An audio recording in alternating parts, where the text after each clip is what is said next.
I was 16, trying to focus on my architectural drawings, when I heard my mother's voice shatter the quiet. You're a failure. Mark, this is my legacy. My hotel. I ran to the stairs and saw him. My dad. Mark. Looking gray and exhausted. A suitcase at his feet. He saw me and pulled me into a tight hug. I'm sorry. Beetla, he whispered. I can't stay here. And then he was gone. The front door slammed shut, leaving me and my 8-year-old sister, Mia, standing in a silence that felt louder than the screams. Have you ever felt like an outsider in your own home? Let me know your story in the comments below. Let me tell you about our family. My grandmother, Sharon, is a legend. She started with a single roadside motel in Vermont and built it into a $50 million chain of boutique hotels across New England. She was the founder, the heart of it all. My mom, Brenda, was the director of marketing. My dad, Mark, was the chief operating officer. They were supposed to be the team that took over. But Mom never really loved the work. She just loved the status that came with it. Just 3 months after Dad left, Mom announced she was getting married. His name was Scott, a slick, charming optimization consultant who moved in almost immediately. He was all flashy smiles and grand promises about international expansion. He doted on Mia, playing games with her and helping with homework. But with me, it was like I was invisible. A piece of furniture he didn't know what to do with. A few months later, they called me into the living room. We have big news, Mom said, beaming. Scott and I are moving to oversee the new European expansion. My stomach dropped. What about me? What about Mia? Mia's coming. Of course, she said, waving her hand dismissively. But you? Celine, don't be dramatic. You're about to start your last year of high school. It makes no sense to transfer you now. So where am I supposed to live? I asked, my voice shaking. Mom laughed. A short, cold sound. You'll stay with your grandmother. She's already agreed. It wasn't a discussion. It was a decree. I was being discarded. As I lay in my bed that night, surrounded by packing boxes, none of them mine, I couldn't stop thinking, when did I become such a burden? But looking back now, I realize it wasn't just about convenience. It was something deeper. Mom had always lived in Grandma Sharon's shadow. She hated that I loved the business, that I spent hours sketching hotel layouts, that Grandma and I spoke the same language. I see it clearly now. Getting rid of me wasn't just about making room for Scott. It was a narcissistic, jealous act.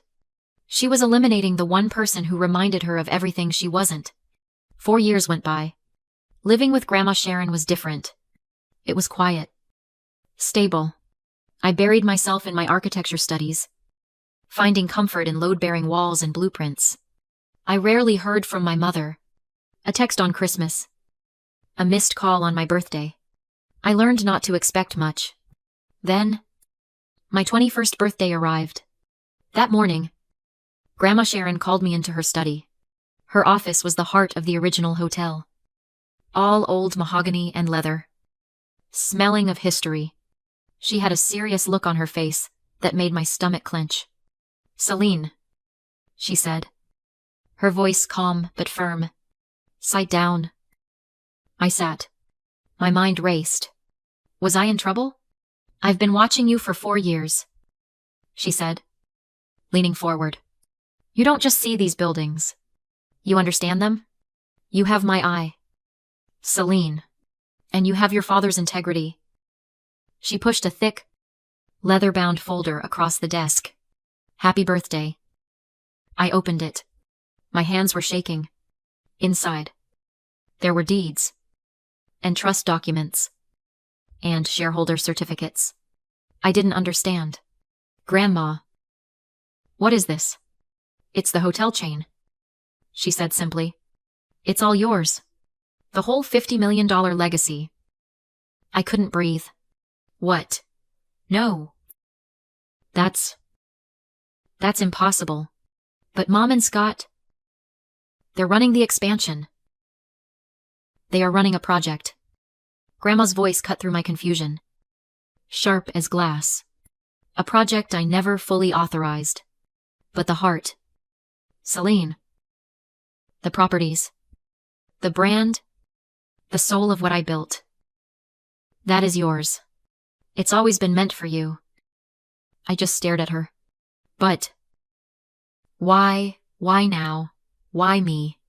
This is when my grandmother leaned back. And for the first time, I saw the full weight of her decision in her eyes. You're asking why I waited, she said.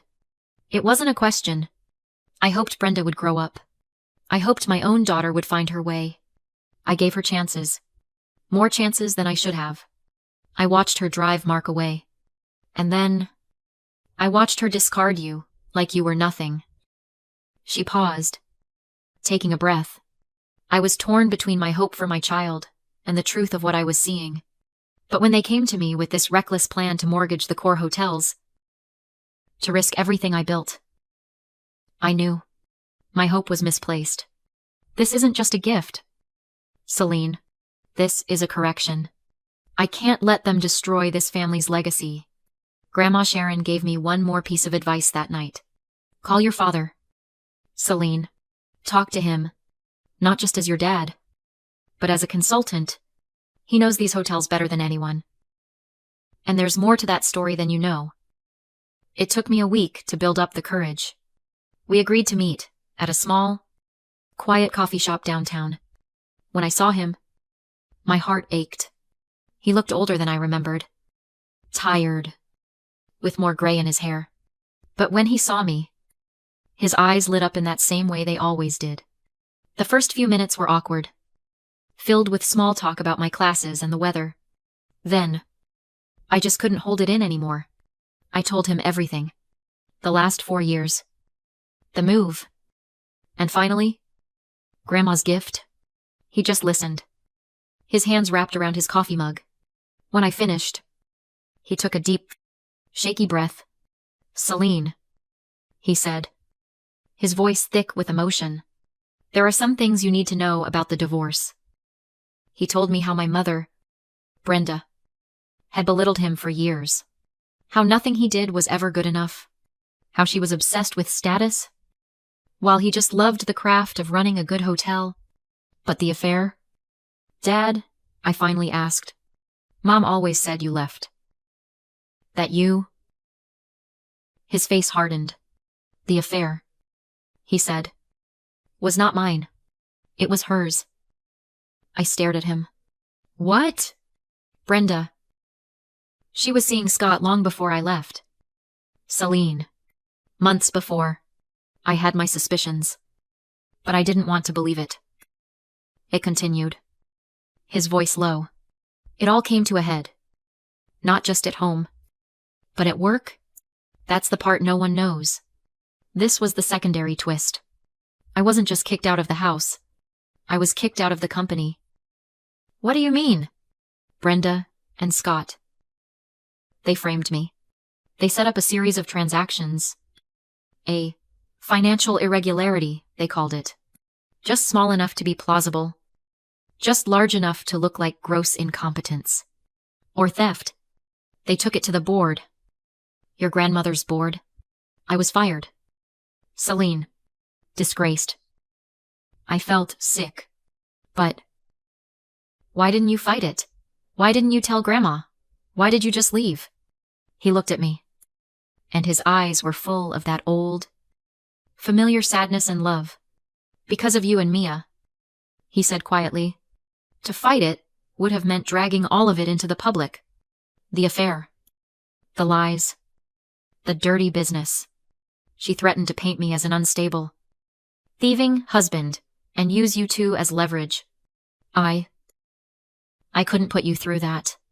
I thought it would be easier if I just left.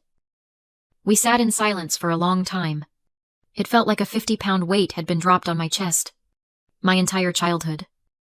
The narrative I had been fed. My father the failure. My mother, The victim. It was all a lie. He wasn't the one who abandoned us. He was the one who was framed and banished. News that I was the new owner traveled fast.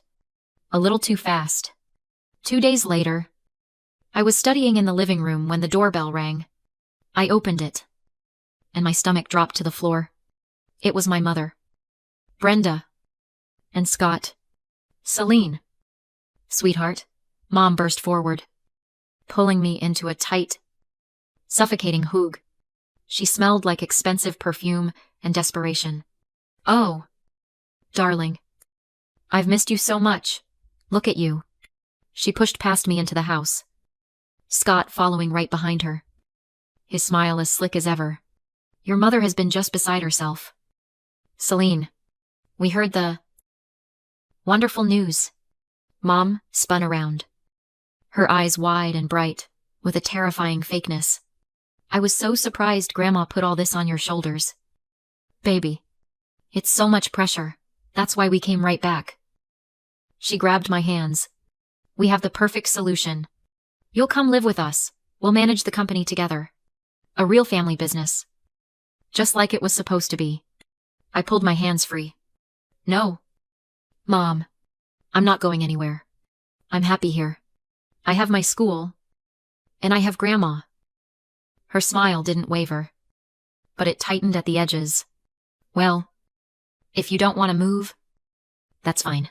Scott and I were talking. We'll just move back here. We'll sell the place in the city. It'll be just like old times. Won't that be nice? I just looked at her. The woman who had thrown me away like I was trash. Now, standing in my grandmother's house, trying to claw her way back in. No, I said. My voice was quiet, but it cut through her fake excitement. It's not going to be like old times. Celine, don't be dramatic, she snapped, the sweetness disappearing. This is a huge opportunity for us. I have a question. Mom? I said. The room went still. I spoke to Dad. Her face froze. The smile, the bright eyes. It all just stopped. What, she whispered. Why was he fired? I asked, my voice getting stronger. Why did you tell me he was a cheater? When you were the one sleeping with Scott before he ever left. Why did you frame him? Why did you lie to me? The mask didn't just fall. It shattered. Her face turned a dark, ugly shade of red. How dare you? She shrieked, her voice echoing in the high-ceilinged room. You ungrateful little brat. After everything I did for you, you're going to stand there and take the word of that. That failure over mine. I gave you everything. She was screaming now, marching toward me. Her finger pointed at my face. This company, this house, it's mine. It was always supposed to be mine. That's enough. Brenda. Grandma Sharon's voice wasn't loud, but it hit my mother like a physical blow. She had been standing in the doorway to her office, watching. Mother Brenda whirled around. Tell her. Tell this ungrateful child what she owes me. Grandma walked calmly into the room, her eyes never leaving my mother's. The only thing she owes you, Brenda, is nothing. Respect is earned. You discarded her. You don't get to reclaim her now that she's valuable. Grandma stopped right in front of them. You're not welcome here. And as for the company, my lawyers will be in touch about your attempt to mortgage the core hotel properties. Scott's face went completely white. I think it's time for you to leave, Grandma said, her voice soft, but more threatening than any scream. My mother just stared at her, speechless. I could see the rage, the humiliation, the panic, all warring for control of her face. Finally, with a sound that was half sob, half growl, she turned and stormed out the front door. Scott practically ran to follow her. The door slammed shut, and the silence that filled the house was the most satisfying sound I had ever heard. After that confrontation, Grandma Sharon was done giving chances. She hired a private investigations firm. A few weeks later, she called me and my dad into her study. The PI, a no-nonsense woman in a sharp blazer, was already there. On the table was a bound report. "It's worse than we thought," Grandma said, her voice grim. The investigator laid it all out. Scott wasn't just a bad businessman, he was a professional con artist. He had a history. With different names. In different states. He specialized in charming women with family money, convincing them to expand or invest in international projects, and then funneling the money into offshore shell corporations before disappearing. The European expansion he and my mother were so excited about, it was just his latest $7 million heist. And he was using my mother as his inside woman to mortgage my grandmother's legacy to fund it. I felt sick. So, she wasn't just his girlfriend, I whispered. She was his accomplice. My grandmother looked at me, her eyes full of a pain I hadn't seen before. "It appears so, Celine. Willingly or not. With the evidence of Scott's criminal history and my mother's complicity in a multi-million-dollar fraud scheme, my dad filed for full custody of Mia immediately. I insisted on being in the courtroom. It was hard to watch. My mother, Brenda, was on the stand, playing the role of the victim perfectly. She cried, telling the judge how Mark had abandoned the family, how he was unstable, how he never cared. Her lawyer painted my dad as a failed executive with a grudge. Then it was our lawyer's turn. He didn't just show proof of my dad's stability. He didn't just show the alimony checks that Mom had cashed. He introduced the private investigator's report. He calmly read out Scott's criminal aliases. He detailed the fraud investigation in another state. He presented the bank records, showing the attempts to mortgage the core hotels and the wire transfers Scott had already set up. Co-signed by my mother. I watched my mother's face. The practiced tears dried up. The mask of the grieving victim dissolved. Her expression went from confusion to shock to pure, unadulterated rage. She started yelling. "This is ridiculous. It's a lie. They're poisoning you against me. He loves me." But the judge just banged his gavel, his face like stone. The truth, cold and hard and documented, was finally out. It was over in an hour. The judge granted my father full and immediate custody of my sister, Mia. He called Scott a predator and ordered a criminal investigation into both him and my mother, Brenda, for conspiracy to commit fraud. I watched my mother completely collapse into her chair. A woman who had just realized, about 5 minutes too late, that all her lies had finally caught up with her. For a second, I almost felt pity. Almost. The collapse was fast. Scott, true to his nature, disappeared the day after the hearing, taking every last cent of my mother's personal savings with him. The final judgment in the fraud case and the family court was swift. My mother, Brenda, the woman who had always seen herself as the one who received money, was now ordered by a judge to pay child support to my father for Mia. The irony was devastating. A few weeks later, my dad called. His voice sounded tired, but calm. "Hey, Celine. Just wanted to let you know. Your mother showed up at my apartment today." My heart tightened. "What? What did she want?" "She wanted to make up," he said, the disbelief clear in his voice. "She cried. Said she made a terrible mistake. That Scott tricked her. And that she wanted us to be a family again." I waited, holding my breath. "I told her no," he said firmly. "I told her that ship hadn't just sailed.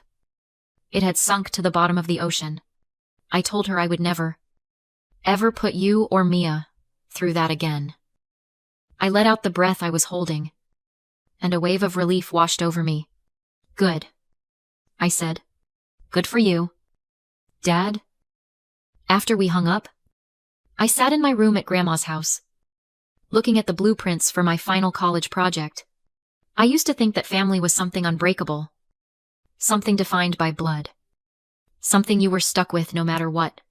But I've learned a hard lesson. Real family isn't about who you share blood with, it's about who's willing to bleed for you. It's the place you're healed, not the place you're constantly hurt. I realize that sometimes letting go of a toxic blood tie is the only way to find yourself. Life started to settle into a new, wonderful, normal. I graduated from architecture school. Top of my class. My dad, Mark, took over as the interim CEO of the hotel chain. And the business was finally thriving under someone who actually loved it. Mia moved in with him. And for the first time in years, she was just a happy, relaxed kid. Every Sunday, we all have dinner at Grandma Sharon's. Last week, I brought my final project. I unrolled the blueprints on the big dining room table. It's a new concept, I said, my voice nervous. A completely sustainable, carbon neutral boutique hotel, using the principles I've been studying. Grandma, Mia, and Dad all leaned in. Dad looked over the plans, a slow smile spreading across his face. He looked up at me, his eyes shining with a pride that filled every broken piece of me. This is the future, Celine, he said. I looked around the table, at my grandmother, my father, and my sister. This wasn't the family I started with. It was broken, and rebuilt, and smaller. But it was real. It was mine.